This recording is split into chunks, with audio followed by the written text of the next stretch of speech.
شروع کرتی ہوں اللہ کے نام سے جو بے انتہا مہربان نہایت رحم فرمانے والا ہے۔ فرمایا تم دونوں یعنی انسان اور شیطان یہاں سے اتر جاؤ، تم ایک دوسرے کے دشمن رہو گے۔ اب اگر میری طرف سے تمہیں کوئی ہدایت پہنچے تو جو کوئی میری اس ہدایت کی پیروی کرے گا وہ نہ بھٹکے گا نہ بدبختی میں مبتلا ہوگا، اور جو میرے ذکر سے منہ موڑے گا اس کے لیے دنیا میں تنگ زندگی ہوگی اور قیامت کے روز ہم اسے اندھا اٹھائیں گے۔ وہ کہے گا پروردگار دنیا میں تو میں آنکھوں والا تھا، یہاں مجھے اندھا کیوں اٹھایا؟ اللہ تعالیٰ فرمائے گا ہاں اسی طرح تو ہماری آیات کو جب کہ وہ تیرے پاس آئی تھی تو نے بھلا دیا تھا، اسی طرح آج تو بھلایا جا رہا ہے۔ اس طرح ہم حد سے گزرنے والے اور اپنے رب کی آیات نہ ماننے والے کو دنیا میں بدلہ دیتے ہیں، اور آخرت کا عذاب زیادہ سخت اور زیادہ دیر پا ہے۔ وَمَنْ أَعْرَضَ عَنْ ذِكْرِي، جس کسی نے بھی اعراض برتا، غفلت برتی، بے پرواہی برتی، بے نیازی اختیار کی میرے ذکر سے، میری یاد سے، تو میں اس کی سزا اس کو دنیا میں ہی دوں گا۔ فَإِنَّ لَهُ مَعِيشَةً ضَنْكَا، دنیا کی زندگی اس کے لیے تنگ ہو جائے گی، سب کچھ ہوتے ہوئے بھی اس کا دل خوش نہیں ہوگا، اس کا دل گھٹن کا شکار ہوگا۔ اور پھر یہ معیشتاً ضنکا صرف دنیا میں نہیں قبر میں بھی ہوگی۔ قبر کے عذاب میں جو اہم ترین چیز ہے وہ کیا ہے؟ قبر کا تنگ ہونا، تنگی، بھچ جانا۔ تو ایک زندگی یہ دنیا کی زندگی ہے، دوسری زندگی وہ قبر کی زندگی، اور پھر اگلی زندگی حشر کی زندگی ہے۔ وَنَحْشُرُهُ يَوْمَ الْقِيَامَةِ أَعْمَى، قبر سے وہ پھر اندھا ہو کے اٹھے گا، اور اس وقت انسان کہے گا قَالَ رَبِّ لِمَ حَشَرْتَنِي أَعْمَى، کہے گا یا رب تو نے مجھے اندھا کیوں اٹھایا؟ وَقَدْ كُنْتُ بَصِيرًا، میں تو دیکھنے والا تھا، میری آنکھیں تو ٹھیک کام کرتی تھی، یہ سب کیا ہوا؟ میں تو دیکھ سکتا تھا، دنیا میں تو میری بینائی نہیں گئی تھی، یہ آج میری بینائی کیوں چھن گئی؟ آج میری نظر کیوں چلی گئی؟ یہاں مجھے کیوں اندھا اٹھایا گیا؟ تو اس کو وجہ بتائی جائے گی۔ قَالَ كَذَلِكَ أَتَتْكَ آيَاتُنَا فَنَسِيتَهَا وَكَذَلِكَ الْيَوْمَ تُنْسَى، ہاں اسی طرح تو ہماری آیات کو جبکہ وہ تیرے پاس آئی تھیں تو نے بھلا دیا تھا۔ ہماری آیات کے بارے میں تم نے اپنی آنکھیں بند کر رکھی تھیں، ہماری نشانیاں تجھے نظر نہ آتی تھیں، ہمارے کلام، ہماری یاد، ہماری بات کی طرف توجہ کرنے کا تمہارے پاس وقت ہی نہ تھا، وہ تو تمہاری ترجیحات میں سے ہی نہ تھا۔ وَكَذَلِكَ الْيَوْمَ تُنْسَى، آج تمہاری سزا یہ کہ تم بھی بھلائے جا رہے ہو، تمہارا بھی کوئی پرسان حال نہیں۔ خلاصہ کیا ہے؟ وَكَذَلِكَ نَجْزِي مَنْ أَسْرَفَ، وَكَذَلِكَ نَجْزِي مَنْ أَسْرَفَ، جو بھی حد سے بڑھتا ہے ہم اس کو ایسی ہی جزا دیتے ہیں۔ وَلَمْ يُؤْمِن بِآيَاتِ رَبِّهِ، اور اپنے رب کی آیات کو مانتا نہیں ہے۔ نہ ماننے سے کیا مراد ہے؟ قبول نہیں کرتا، عمل نہیں کرتا۔ وَلَعَذَابُ الْآخِرَةِ أَشَدُّ وَأَبْقَىٰ، اور البتہ آخرت کا عذاب زیادہ شدید ہے اور زیادہ باقی رہنے والا ہے۔ کس کے مقابلے میں؟ دنیا کی معیشتاً ضنکا کے مقابلے میں۔ تو بات یہ ہے کہ کیا یہ سچی بات ہے؟ ذکر کے بغیر دنیا میں زندگی تنگ ہوتی ہے؟ کیا واقعی آپ کو معلوم، اور صرف معلوم نہیں یقین بھی ہے کہ قیامت کے دن کچھ لوگ اندھے اٹھائے جائیں گے؟ کیا واقعی ایسا ہونے والا ہے؟ اور اگر یہ سچ ہے اور ایسا ہی ہونے والا ہے تو پھر ہمیں صرف اپنی ہی نہیں ان سارے لوگوں کی فکر کرنی ہے جو اللہ کے ذکر سے، اللہ کی طرف سے آئی ہوئی نصیحت سے بالکل اندھے بنے ہوئے ہیں اس زندگی میں، اس دنیا میں۔ یہ اگنور کیے جانے کے لائق بات نہیں، یہ بہت اہم بات ہے۔ تھوڑی دیر کے لیے آنکھیں بند کر کے تصور کریں اس زندگی کا جس میں انسان دیکھ نہیں سکتا، اور یہ تو پھر صرف دنیا ہے جس میں اگر کسی ایک انسان کی بینائی چلی بھی جائے تو بہت سے لوگ مدد کرنے کے لیے موجود ہوتے ہیں۔ اب تو ایسے ادارے بن چکے ہیں، ایسی فاؤنڈیشنز ہیں، ایسے انتظامات ہیں جن سے اس دنیا میں نابینا لوگوں کو بہت سی فیسلٹیز پرووائڈ کی گئی ہیں کہ وہ اپنی زندگی میں انڈیپینڈنٹلی کام کر سکیں، اپنا چلنا پھرنا، حتیٰ کہ پڑھنا لکھنا۔ لیکن قیامت کے دن کون کس کا مددگار ہوگا؟ کون کس کے کام آئے گا؟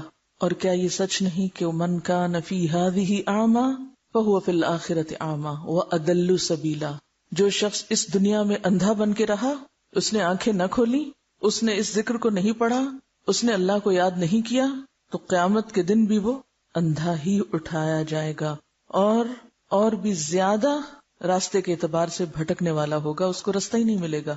کیا واقعی یہ ایسی آیت ہے کہ جس پر انسان غور کیے بغیر گزر جائے اور جس پر عمل کرنے کی کوئی تدبیر نہ سوچے؟ لہذا بے حد ضروری معلوم ہوتا ہے کہ ہم ان آیات کی روشنی میں ذکر کے معنی کو بھی سمجھیں اور پھر ذکر کے بارے میں جو ہمارے دین میں ہمیں تعلیمات دی گئی ہیں اس کی روشنی میں اپنے عمل اور اپنے کردار کا بھی جائزہ لیں کہ کہیں ایسا تو نہیں کہ ہم قرآن پڑھتے ہوئے بھی، ہم ذکر کرتے ہوئے بھی اللہ کو یاد ہی نہ کرتے ہوں۔ تو آج ہم گفتگو کریں گے ذکر کی حقیقت کے بارے میں کہ ذکر کیا چیز ہے، ذکر کیسے کرنا چاہیے، ذکر کی کتنی قسمیں ہیں، اور پھر سب سے اہم بات ذکر کا اصل مفہوم کیا ہے، ذکر کی روح کیا ہے، اور اس ذکر کا جو قرآن کی شکل میں ہے حق کیسے ادا کیا جائے، اس کے لیے آنکھوں کو کیسے کھولا جائے کہ قیامت کے دن بھی دیکھنے والوں میں سے اٹھیں۔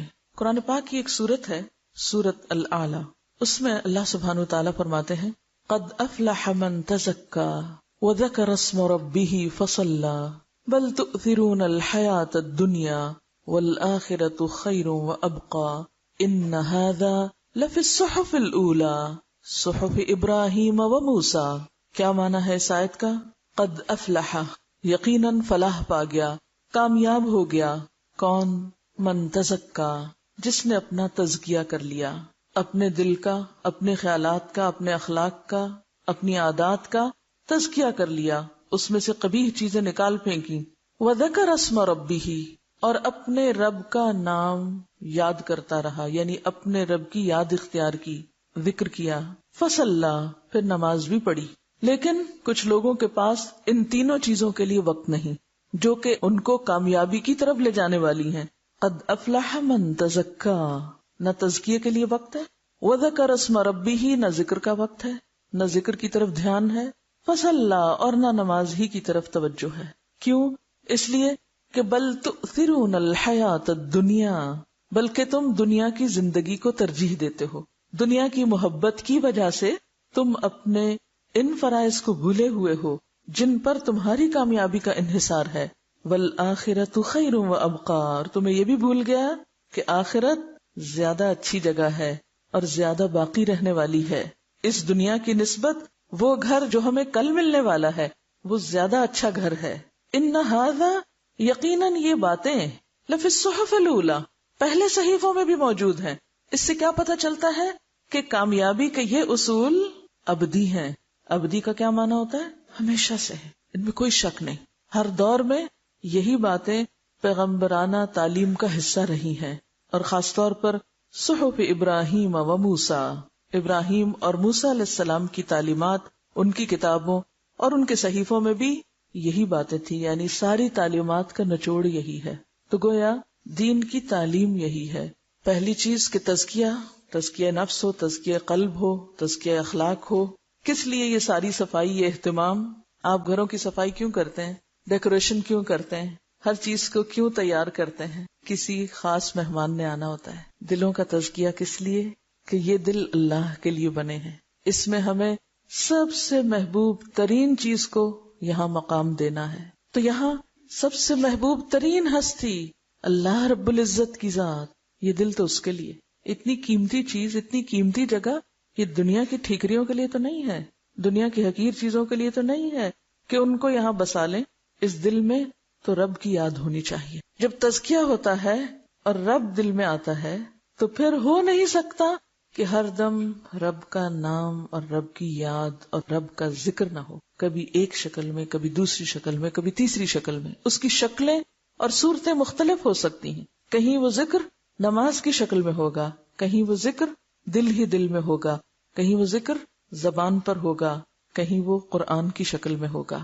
لیکن یہ نہیں ہو سکتا کہ ایسے شخص کی زندگی پھر اپنے رب کی یاد سے خالی ہو جائے، یہ نہیں ہو سکتا۔ اور جب یہ خصوصیات انسان کے اندر حقیقی معنوں میں آتی ہیں تبھی اس کا دل اس دنیا کی بجائے آخرت کا چاہنے والا ہو جاتا ہے۔ جب بھی پھر اس کی نمازیں بنتی ہیں۔ فصلی، اور نماز ہے کیا؟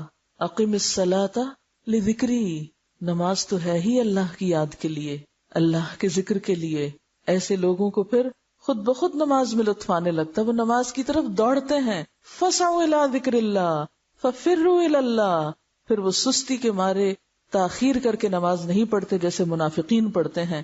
وَإِذَا قَامُوا إِلَى الصَّلَاةِ قَامُوا كُسَالَىٰ يُرَاءُونَ النَّاسَ وَلَا يَذْكُرُونَ اللَّهَ إِلَّا قَلِيلًا، پھر ان کی زندگیوں میں ایک واضح چینج نظر آتا ہے، واضح تبدیلی نظر آتی ہے۔ کہ وہ ہر چیز سے بڑھ کر پھر نماز کی فکر کرنے والے بن جاتے ہیں، کیونکہ نماز ذکر کی اعلیٰ ترین شکل ہے. اقم الصلاۃ لذکری، نماز قائم کرنے کا تو مقصد ہی اللہ کو یاد کرنا ہے. آپ این دنیا کے کاموں میں ڈوبے ہوئے ہوں، سب چھوڑ کر اللہ کے دربار میں پہنچ جاتے ہیں. یہ کس بات کا اظہار ہے؟ اللہ سے محبت کا اظہار ہے.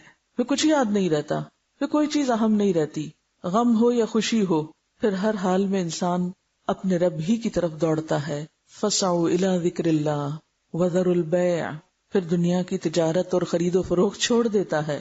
تو بہرحال یہ وہ بنیادی تعلیمات ہیں جو تمام پیغمبرانہ صحیفوں میں ہیں، اور تمام انبیاء کا مقصد کیا تھا آنے کا، کہ وہ انسانوں کو اللہ سے جوڑیں. کیونکہ ان آیات میں بھی کیا بتایا گیا؟ فَإِمَّا يَأْتِيَنَّكُم مِّنِّي هُدًى فَمَنِ اتَّبَعَ هُدَايَ. پہلے آپ دیکھیے جمع کا صیغہ استعمال کیا گیا کہ اگر تم سب کے پاس میری طرف سے ہدایت آئے، کیونکہ پیغمبر تو سب کے لیے ہوتے ہیں نا، اور خاص طور پر نبی صلی اللہ علیہ وسلم تو رحمت للعالمین ہے. یا ایھا الناس انی رسول اللہ الیکم جمیعا وما ارسلناک الا کافۃ للناس، سارے انسانوں کے لیے. لیکن پھر سارے انسانوں میں سے جب عمل کا وقت آتا ہے تو ہر ایک کے لیے دین اپنی اپنی جگہ اہم ہو جاتا ہے. فمن، تو اب یہاں اکیلے اکیلے کی بات ہے، اور اتبع بھی سنگولر ہے. فمن اتبع، تو جس نے پیروی کی. یہ نہیں کہ میرا سارا خاندان پیروی کرتا رہے اور میں نہ کروں تو مجھے کوئی فائدہ نہیں. فمن اتبع، جس نے بھی پیروی کی، ہدایا، میری ہدایت کی، فلا یضل، تو وہ بھٹکے گا نہیں، گمراہ نہیں ہوگا، ولا یشقا، اور نہ مصیبت میں پڑے گا، نہ وہ بدبخت ہوگا. پھر بات آ جاتی انڈیویجولز پر، ایک ایک کو اپنا حساب دینا ہے، تنہا، اکیلے. اور پھر آگے بھی ومن اعرض عن ذکری، جس کسی نے بھی اعراض برتا، غفلت برتی، بے پرواہی برتی، بے نیازی اختیار کی میرے ذکر سے، میری یاد سے، تو میں اس کی سزا اس کو دنیا میں ہی دوں گا. اس کی سزا کا آغاز دنیا میں ہی کر دوں گا. کیا ہوگا؟ فَإِنَّ لَهُ مَعِيشَةً ضَنْكَا، دنیا کی زندگی اس کے لیے تنگ ہو جائے گی، وہ گھٹن کا، ڈپریشن کا، پریشانیوں کا شکار ہو جائے گا. سب کچھ ہوتے ہوئے بھی اس کا دل خوش نہیں ہوگا، اس کا دل گھٹن کا شکار ہوگا. اور پھر یہ معیشتاً ضنکا صرف دنیا میں نہیں، قبر میں بھی ہوگی. قبر کے عذاب میں جو اہم ترین چیز ہے وہ کیا ہے؟ قبر کا تنگ ہونا، تنگی، بھچ جانا. نبی صلی اللہ علیہ وسلم جب عذاب قبر کے بارے میں سکھا اور سمجھا رہے تھے تو آپ نے اپنے دونوں ہاتھوں کو ایک دوسرے میں ڈال کے بتایا کہ قبر پھر اتنی تنگ ہوگی کہ ایک پسلی دوسرے میں یوں گھس جائے گی. تو ایک زندگی یہ دنیا کی زندگی ہے، دوسری زندگی وہ قبر کی زندگی ہے، اور پھر اگلی زندگی حشر کی زندگی ہے. وَنَحْشُرُهُ يَوْمَ الْقِيَامَةِ أَعْمَى، قبر سے وہ پھر اندھا ہو کے اٹھے گا. تو بات یہ ہے کہ اگر ذکر یا اللہ کی یاد ہماری کامیابی کے لیے ضروری ہے، دنیا کے سکون کے لیے بھی، کیونکہ الا بذکر اللہ تطمئن القلوب، سنو اللہ کے ذکر سے دل اطمینان پاتے ہیں. دلوں کے لیے ذکر کے علاوہ کسی اور چیز میں چین نہیں. مثلاً آپ اپنی زبان کے ذائقے کے لیے مزے مزے کے کھانے کھاتے ہیں، تب زبان کو مزہ آتا ہے. اگر آپ زبان پر اچھے کھانے کی بجائے سونے کی ڈلی رکھ دیں، ہیرے کا ٹکڑا رکھ دیں، کیا ہوگا؟ زبان کو مزہ نہیں آئے گا. ناک کا لطف کس میں ہے؟ ہماری قوت شامہ کا لطف کس میں ہے؟ اچھی خوشبو کے سونگنے میں. اگر آپ اس کے سامنے سونے چاندی کا ڈھیر رکھ دیں اور کہیں سونگو اس کو، تو اس کو تو کوئی مزہ نہیں آئے گا اس میں. اسی طرح اگر ہم اپنے دل میں اللہ کی یاد کی بجائے، اللہ کی محبت کی بجائے، اللہ کے ذکر کی بجائے سونے چاندی کی محبت ڈال لیں تو دل چین نہیں پائے گا. یہ دل کچھ اور مانگتا ہے اور ہم اس کو سونے چاندی اور دنیا کی دولت میں خوش کرنے کی کوشش کرتے ہیں. تو دل کا لطف، دل کا سکون اور دل کا چین اللہ کے ذکر میں ہے. الا بذکر اللہ تطمئن القلوب. اسی لیے ہم دیکھتے ہیں کہ تمام انبیاء نے اپنے اپنے لوگوں کو ذکر کی طرف متوجہ کیا، اور آج بھی دعوت دین دینے والوں کی، تعلیم دین کا کام کرنے والوں کی یہ بنیادی ذمہ داری ہے کہ لوگوں کو اس کی طرف متوجہ کریں. تو اس سلسلے میں ہم دیکھتے ہیں حضرت یحییٰ علیہ السلام کا قول. وہ اپنے لوگوں سے کہتے ہیں وَآمُرُكُمْ أَن تَذْكُرُوا اللَّهَ تَعَالَى، لوگوں میں تمہیں حکم دیتا ہوں، یعنی حکم ہے میرا کہ تم کیا کرو؟ اللہ کو یاد کرو. یعنی صرف مشورہ نہیں دیتا بلکہ حکم دیتا ہوں تم کو. اور ذکر کرنے والا دراصل دنیا کے فتنوں، دنیا کے غموں، دنیا کی پریشانیوں سے ایک محفوظ پناہ گاہ میں آ جاتا ہے، ہر طرح کے خطرات سے محفوظ ہو جاتا ہے، اندرونی بھی اور بیرونی بھی، کیونکہ جب تک بندہ اپنے رب کو یاد کرتا ہے اللہ اپنے اس بندے کی مدد فرماتا ہے۔ امام ابن القیم کہتے ہیں کہ ذکر کرنے والے کی مثال ایسے ہی ہے جیسے وہ شخص جس کے پیچھے جلدی سے دشمن چڑھ دوڑے، یعنی اس کے پیچھے کوئی دشمن لگا ہوا ہو۔ ذرا تصور کریں کہ کوئی پیچھے لگا ہوا ہے آپ کے اور پکڑنے لگا آپ کو۔ کون ہے دشمن؟ کھلا دشمن، سب جانتے ہیں۔ کیا وہ کبھی کبھی پیچھے لگتا ہے؟ ہر وقت لگا ہوا ہے اور ہمیں پتہ ہی نہیں، اور ہم اس کا نشانہ بنے ہوئے ہیں، لٹ رہے ہیں اس کے ہاتھوں۔ تو فرمایا کہ وہ شخص جس کے پیچھے دشمن چڑھ دوڑے اور وہ بھاگتے بھاگتے بھاگتے جلدی سے کسی مضبوط قلعے میں داخل ہو کے اپنے آپ کو بچا لے، یعنی جیسے کوئی دشمن پیچھے آتا ہے تو انسان کیا کرتا ہے؟ جلدی سے کسی قلعے میں، کسی عمارت میں بند ہوتا ہے۔ تو عموماً آپ ذرا سوچیں، خدا نخواستہ کوئی گھر میں چور آ جائے تو آپ کیا کرنے کا سوچتے ہیں؟ کبھی کبھی آپ سوچتے ہیں نا اگر خدا نخواستہ یا چور آ گئے تو میں کیا کروں گی؟ تو آپ کا کیا جواب ہوتا ہے؟ میں جلدی سے غسل خانے میں گھس جاؤں گی اور میں کنڈی لگا لوں گی، یا کمرہ دروازہ بند کر لوں گی، میں اندر نہیں آنے دوں گی۔ ایسے بیٹھے بیٹھے سوچتے ہیں نا اپنے بچاؤ کے طریقے۔ تو بالکل اسی طرح ذکر کرنے والا ایسا ہے کہ جو اپنے دشمن سے بچاؤ کے لیے قلعے میں چلا جائے اور اس کا دروازہ بند کر دے اور دشمن باہر ہی ناکام و نامراد لوٹ جائے۔ یعنی ذکر اس طرح انسان کو شیطان کے شر اور شیطان کی دشمنی اور اس کے وسوسوں سے محفوظ کرتا ہے، اور ذکر ہی ایسی چیز ہے کہ جو دشمن سے بچاؤ کے لیے ایک ہتھیار ہو سکتا ہے، یہی ایک ذریعہ ہے، یہی ایک قلعہ ہے، لہذا کبھی بھی انسان اس سے غافل نہ ہونے پائے۔ ابن عباس کہتے ہیں شیطان ابن آدم کے دل پر چھاتی تان کے بیٹھا رہتا ہے، بالکل الرٹ۔ چھاتی تان کے بیٹھنے کا مطلب کیا ہے؟ بالکل الرٹ۔ امیجن کریں کہ آپ کا دشمن آپ کے دل پر کیسے بیٹھا ہے؟ جیسے کوئی حاضر باش فوجی ہو۔ پس جب وہ بھول یا غفلت کا شکار ہوتا ہے، یعنی دل، تو فوراً حملہ آور ہوتا ہے، وسوسے ڈالتا ہے، اور پھر انسان جب ذکر کرنے لگتا ہے تو وسوسے رخصت ہونے لگتے ہیں۔ رسول اللہ صلی اللہ علیہ وسلم نے فرمایا، ذکر الہی سے زیادہ انسان کے لیے کوئی چیز عذاب الہی سے نجات دینے والی نہیں۔ اب یہاں میں ذکر عام معنوں میں لے رہی ہوں جس میں سب طرح کے ذکر شامل ہو جاتے ہیں، ٹھیک ہے، یہ ذہن میں رہے۔ یہاں ذکر کی کوئی ایک خاص مخصوص شکل نہیں مراد، بلکہ اس سے مراد کیا ہے؟ اللہ کی یاد، کیونکہ آخر میں بتاؤں گی آپ کو کہ اللہ کی یاد کا مطلب کیا ہے۔ اللہ کے عذاب سے بچانے کے لیے سب سے مؤثر نسخہ کیا ہے؟ اللہ کا ذکر، اللہ کی یاد۔ رسول اللہ صلی اللہ علیہ وسلم نے فرمایا، میں تمہیں تمام اعمال سے بہتر، خدا کے نزدیک زیادہ پسندیدہ، تمہارے درجوں کی بلندی کا ذریعہ، سونا چاندی خرچ کرنے سے بہتر اور دشمنوں سے لڑ کر مرنے اور مارنے سے بھی بہتر چیز نہ بتاؤں؟ صحابہ نے کہا، جی ہاں اے اللہ کے رسول صلی اللہ علیہ وسلم، آپ ضرور بتائیے۔ آپ نے فرمایا، اللہ کا ذکر کرنا۔ گویا ذکر تمام عبادات میں افضل ترین عبادت ہے۔ رسول اللہ صلی اللہ علیہ وسلم نے حضرت معاذ بن جبل سے فرمایا، کیا میں تم کو بتاؤں کہ تمہارے اعمال میں سب سے زیادہ اچھا عمل کیا ہے، اور تمہارے مالک کے یہاں سب سے زیادہ پاکیزہ کیا چیز ہے، اور تمہارے رتبے کو سب سے زیادہ بڑھانے والا کیا عمل ہے؟ تمہارے لیے سونا چاندی دینے سے بھی زیادہ بہتر چیز کیا ہے، اور اس سے بھی بہتر کہ تم کل اپنے دشمن سے ملو، تم ان کی گردنیں مارو، وہ تمہاری ماریں؟ تو صحابہ نے عرض کیا، ہاں اے اللہ کے رسول صلی اللہ علیہ وسلم۔ آپ نے فرمایا، ذکر اللہ تعالی، اللہ کو یاد کرتے رہنا۔ اسی طرح ایک اور روایت میں آتا ہے کہ ایک آدمی نے رسول اللہ صلی اللہ علیہ وسلم سے پوچھا، کیا اللہ کے رسول صلی اللہ علیہ وسلم، مجاہدوں میں سب سے زیادہ اجر کس مجاہد کا ہے؟ آپ نے فرمایا، اس شخص کا جو سب سے زیادہ اللہ کا ذکر کرتا ہے، یعنی جہاد کے ساتھ ساتھ اللہ کو یاد کرتا ہے۔ پھر آدمی نے پوچھا کہ روزہ داروں میں سب سے زیادہ اجر کس کا ہے، یعنی کس روزہ دار کا اجر باقی روزہ داروں سے زیادہ ہے؟ فرمایا، اس شخص کا جو سب سے زیادہ اللہ کا ذکر کرنے والا ہے، یعنی روزہ رکھ کر ادھر ادھر کی لایانی باتیں کرنے کی بجائے زیادہ سے زیادہ اللہ کو یاد کرتا رہتا ہے۔ اسی طرح اس آدمی نے نماز اور زکوٰۃ اور حج اور صدقے کے بارے میں بھی سوال کیا، اور ہر بار آپ یہی جواب دیتے رہے کہ وہ شخص جو سب سے زیادہ اللہ کا ذکر کرتا ہے۔ یہ سن کر حضرت ابو بکر نے حضرت عمر رضی اللہ تعالیٰ عنہ سے کہا، ذکر کرنے والے نیکی میں سب سے آگے بڑھ گئے، ذکر کرنے والے نیکی میں سب سے آگے نکل گئے۔ رسول اللہ صلی اللہ علیہ وسلم نے فرمایا، ہاں ایسا ہی ہے، واقعی بڑھ گئے۔ اس کی کیا وجہ ہے کہ وہ کیوں سب سے آگے بڑھ گئے؟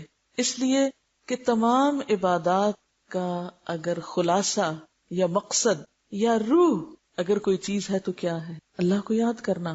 اور یہ ہر عبادت کے اندر ہو سکتا ہے اور ہونا چاہیے. یعنی جس عبادت میں اللہ کا ذکر نہیں، اللہ کی یاد نہیں، پھر وہ عبادت بے روح عبادت ہے، بے معنی ہے. وہ تو پھر عبادت کا مقصد ہی پورا نہیں ہوا. رسول اللہ صلی اللہ علیہ وسلم نے فرمایا سبق المفردون. قیل وما المفردون یا رسول اللہ صلی اللہ علیہ وسلم؟ قال الذاکرون اللہ کثیرا والذاکرات. صحیح مسلم کی روایت ہے، آپ نے فرمایا مفردون سبقت لے گئے. دریافت کیا گیا اے اللہ کے رسول صلی اللہ علیہ وسلم یہ مفردون کون ہیں؟ مفردون کس کو کہتے ہیں؟ فرمایا کثرت سے اللہ کا ذکر کرنے والے مرد اور عورتیں. یعنی یہاں عورتوں کا بھی الگ طور پر ذکر کیا گیا، ورنہ دین کے باقی اعمال میں یا دین کی باقی جو ذمہ داریاں ان میں عورتیں بھی شامل ہیں. آپ صلی اللہ علیہ وسلم نے یہ بھی فرمایا جس مجلس میں اللہ تعالیٰ کا ذکر نہ کیا جائے اس سے جب لوگ اٹھتے ہیں تو ایسے ہوتے ہیں جیسے گدھے کے مردار سے اٹھے ہیں، اور وہ ذکر سے خالی گھڑی ان پر حسرت کا باعث رہے گی. قیامت کے دن ایسی چیزیں اور ایسی جگہیں حسرت کا ذریعہ ہوں گی، انسان ان پر پچھتائے گا اور افسوس کرے گا.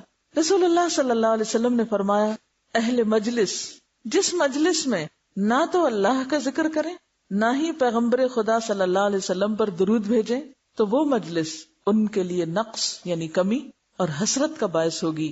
اللہ تعالیٰ چاہے تو بخش دے یا عذاب دے. یہ ترمذی کی روایت ہے.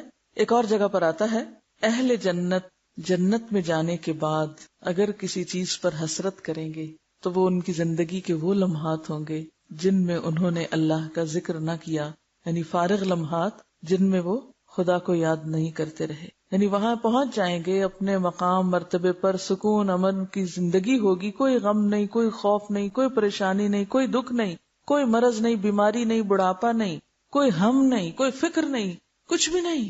ہاں ایک حسرت، ایک خلش، ایک دکھ ضرور ہوگا، اور وہ کیا؟ کاش ہم اپنے ان لمحات کو جن میں ہم اللہ کا ذکر کر سکتے تھے اور پھر نہ کیا تو وہ ایسے کیوں گزر گئے، ہم نے وہ وقت ضائع کیوں کیا. یہ چیز اہل جنت کے لیے بھی حسرت کا باعث ہوگی.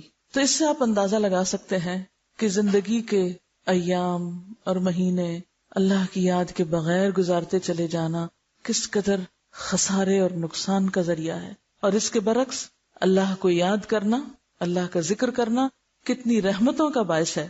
رسول اللہ صلی اللہ علیہ وسلم نے فرمایا ذکر الہی کے لیے کوئی قوم جب اور جہاں بیٹھتی ہے تو ملائکہ ان پر گھیرا ڈال لیتے ہیں، فوراً فرشتے وہاں پہنچ جاتے ہیں، رحمت الہی کا سایہ ہو جاتا ہے، سکینت اور اطمینان نازل ہونے لگتی ہے. اللہ تعالیٰ اپنی مجلس میں ان کا تذکرہ کرنے لگ جاتے ہیں، یعنی ایسے لوگوں کا ذکر آسمان پہ ہونے لگتا ہے. ترمذی میں عبداللہ بن بسر سے مروی ہے کہ ایک آدمی نے کہا اے اللہ کے رسول صلی اللہ علیہ وسلم، خیر اور نیکی کی بہت سی چیزیں ہیں، بہت کام ہے، نیکی کی کئی قسمیں ہیں، مگر میں ان سب کو کر نہیں سکتا، یعنی میرے بس میں نہیں کہ سارے ہی نیکی کے کام کروں. شاید آپ کے دل میں بھی کبھی یہ خیال آیا ہو کہ اتنی ساری باتیں پتہ چل گئی ہیں، کیا کیا کریں گے اور کیا نہیں کریں گے.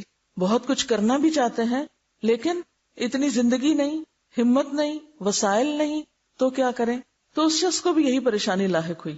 تو عرض کیا اس لیے آپ مجھے کوئی مختصر سی بات بتا دیں کہ جسے میں کبھی نہ بھولوں، اس کو میں پکڑ کے رکھوں، اس پہ خوب جم جاؤں اور مرتے دم تک اسے قابو میں رکھوں، یعنی پکڑ کے رکھوں، بس اس کو میں کبھی نہ چھوڑوں.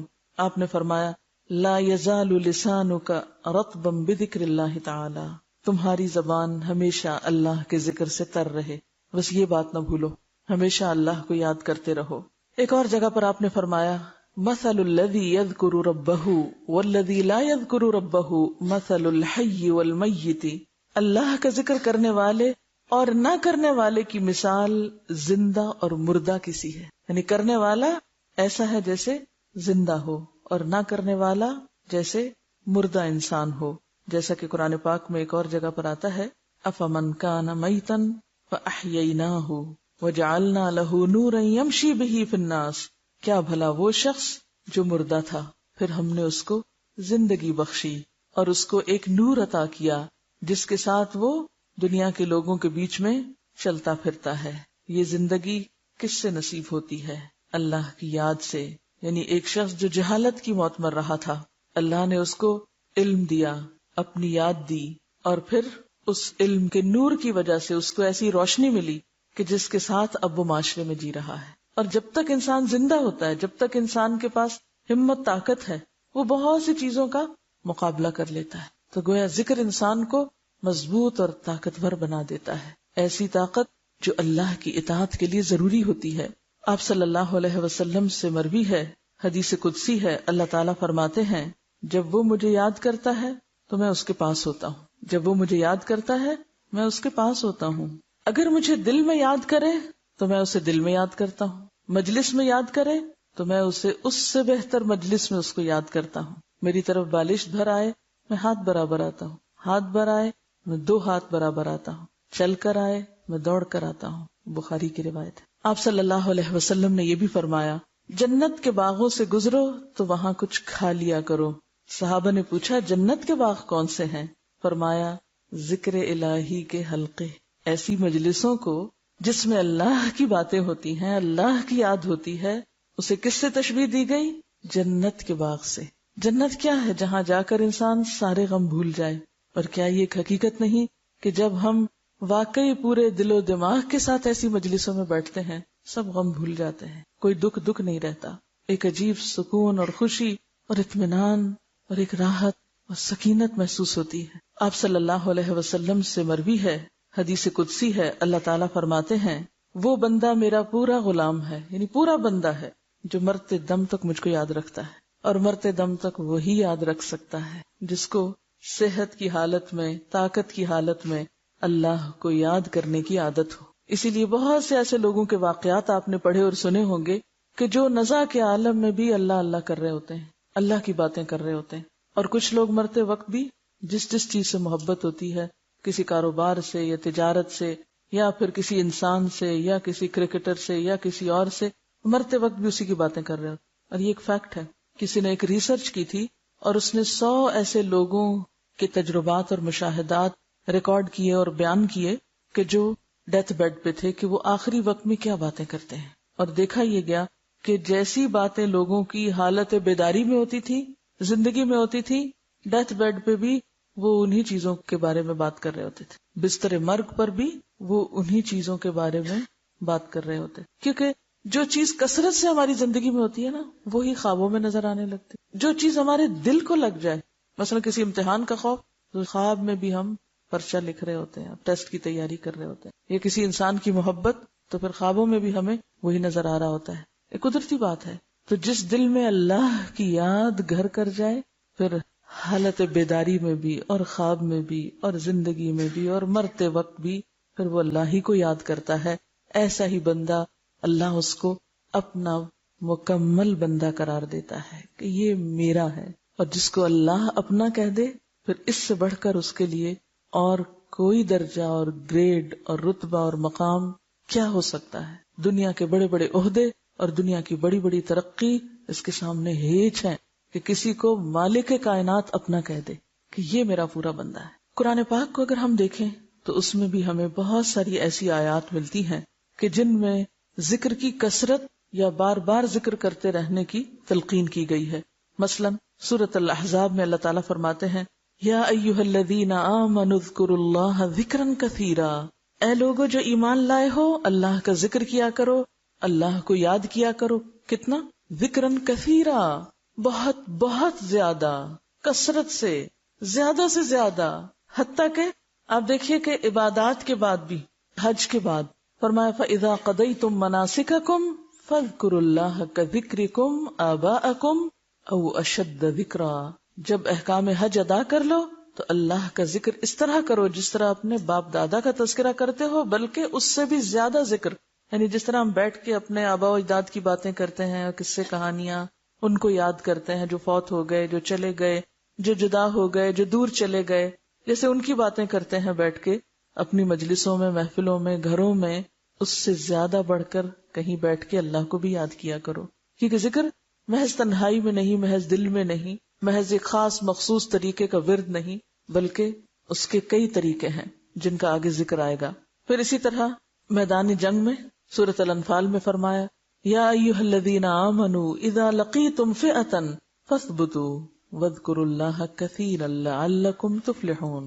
اے ایمان والو، جب کفار سے مقابلہ کرو تو ثابت قدم رہو اور کثرت سے خدا کا ذکر کرو، یعنی میدان جنگ میں بھی، جیسے ایک شاعر کا شعر ہے وَلَقَدْ ذَكَرْتُكِ وَالْخَطِّيُّ يَخْطُرُ بَيْنَنَا۔ ایک شاعر اپنی محبوبہ کو کہتا ہے کہ میں نے تمہیں اس وقت بھی یاد کیا تھا جب ہمارے درمیان نیزے چل رہے تھے۔ تو یہ مقام تو صرف اللہ کے لیے ہے کہ نیزے چل رہے ہوں، انسان میدان جنگ میں ہو، تنہائی میں ہو یا مجلس میں ہو، تو سب سے بڑھ کر اس کے دل میں اللہ ہی کی یاد ہو۔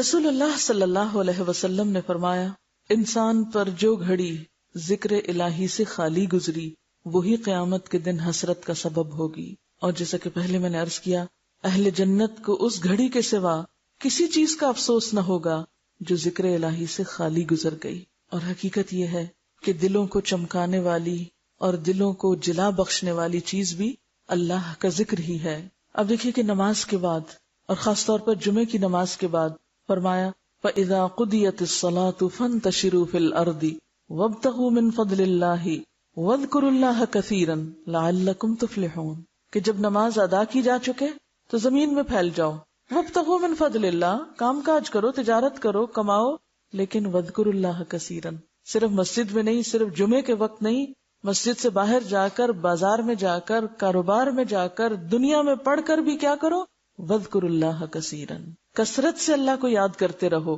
کیوں؟ لَعَلَّكُمْ تُفْلِحُونَ، تاکہ تم فلاح پاؤ، کامیاب ہو سکو۔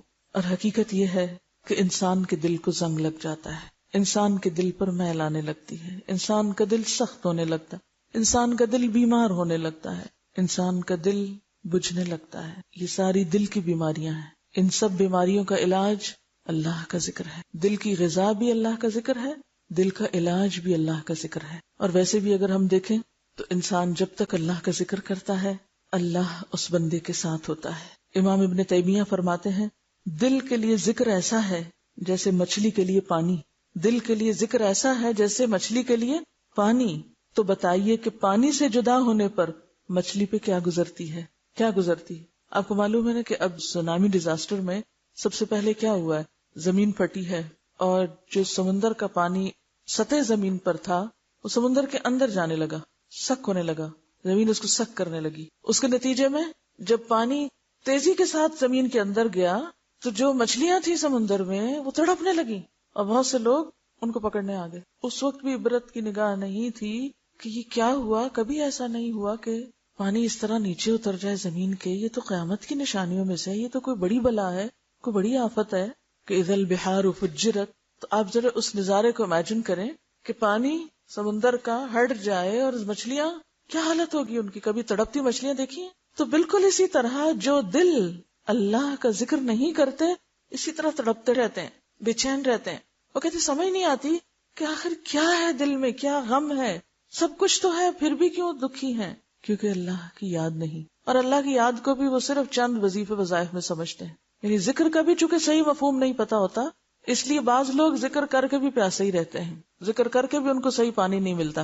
تو ذکر کرنے کا سب سے بڑا فائدہ یہ ہے کہ انسان کو اللہ کی مدد اور تائید حاصل ہوتی ہے۔ پھر یہ کہ شیطان دور بھاگتا ہے، شیطان سے انسان محفوظ ہوتا ہے، شیطان کے منصوبوں کو ناکام بنا دیتا ہے۔ وہ اتنی پلاننگ کر کے آتا ہے آپ کو بہکانے کے لیے، آپ اللہ کی یاد میں مشغول ہیں، اس کو منہ کی کھانی پڑتی ہے، ذلیل و رسوا ہو کے لوٹتا ہے۔ پھر اسی طرح اللہ کی رضا اور خوشی کا سبب بھی ذکر ہی سے ہوتا ہے۔ ذکر دل کے لیے بھی روشنی ہے اور چہرے کے لیے بھی روشنی ہے۔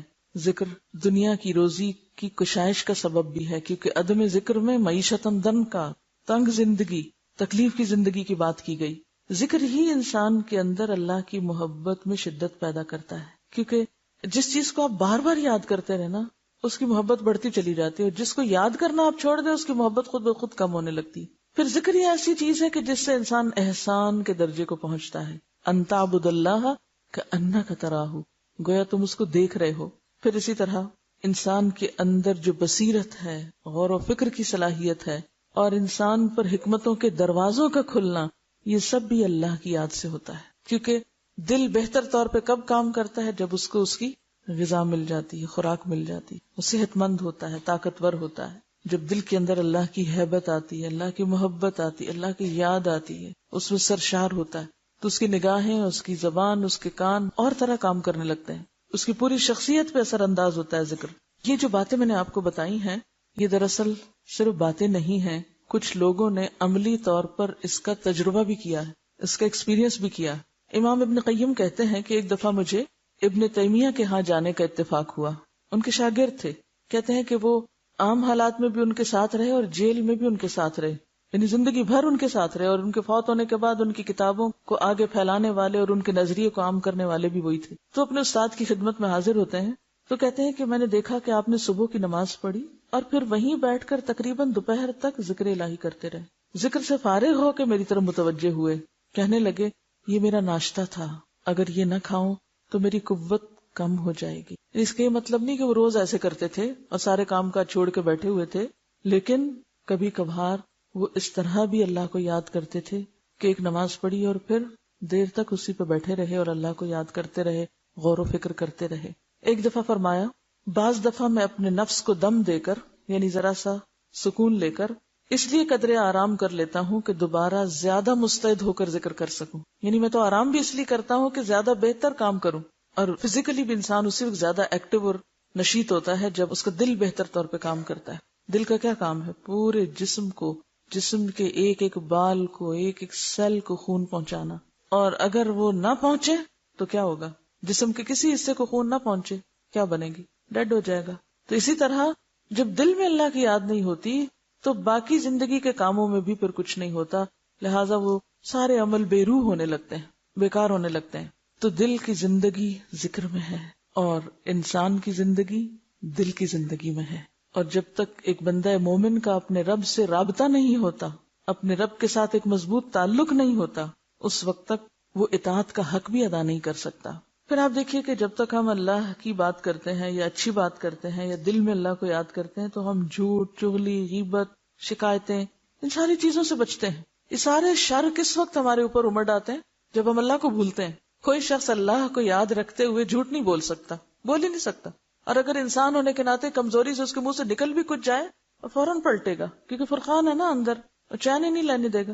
اسی طرح اگر غیبت کرنے لگ جائے تو فوراً احساس ہو جائے گا، اذا مسہم طائف من الشیطان تذکروا، انہیں فوراً سمجھ آ جاتی کہ ہم کچھ غلط کر رہے ہیں، فوراً رک جائے گا۔ تو گویا ذکر سے ایک ایسی طاقت انسان کو نصیب ہوتی ہے کہ جس کی وجہ سے وہ بہت سی برائیوں سے خود بچنے لگتا ہے۔ یہ کبھی ہو سکتا ہے کوئی شخص ذکر کرے اور پھر کسی کی چیز چرا لے، بسم اللہ پڑھ کے کسی کی چیز اٹھائے؟ یہ ہو سکتا ہے؟ نہیں۔ یہ شیطانی کام کوئی کس وقت کرتا ہے؟ صرف اسی وقت جب وہ شیطان کے پورے تسلط میں ہوتا ہے اور اللہ کو بھولا ہوا ہوتا ہے، وہ دشمن کے پورے نرغے میں ہوتا ہے، پھر وہ غلط کام کی طرف جاتا ہے۔ تو جو شخص اپنے دشمن کے آگے ہار مان جائے پھر وہ کہاں سے کامیاب ہو سکتا ہے؟ تو یہ جتنی بھی ہماری زندگی میں لغویات، بیہودہ باتیں، بیکار باتیں، فضول باتیں، یہ سب اسی وجہ سے ہوتی ہیں کہ انسان اصل چیز کو بھولا ہوا ہوتا ہے، اپنے رب کی یاد سے غافل ہوتا ہے۔ جیسے قرآن پاک میں بھی آتا ہے وَمَن يَعْشُ عَن ذِكْرِ الرَّحْمَنِ نُقَيِّضْ لَهُ شَيْطَانًا فَهُوَ لَهُ قَرِينٌ، کہ جو رحمان کے ذکر سے غفلت برتتا ہے۔ من يعشو، عشاء کا لفظ کس سے؟ جب اندھیرا چھا جائے وہی وقت ہوتا ہے۔ من يعشو عن ذکر الرحمن، رحمان کے ذکر سے اس کا دل خالی ہوتا ہے، اندھیرا ہے دل۔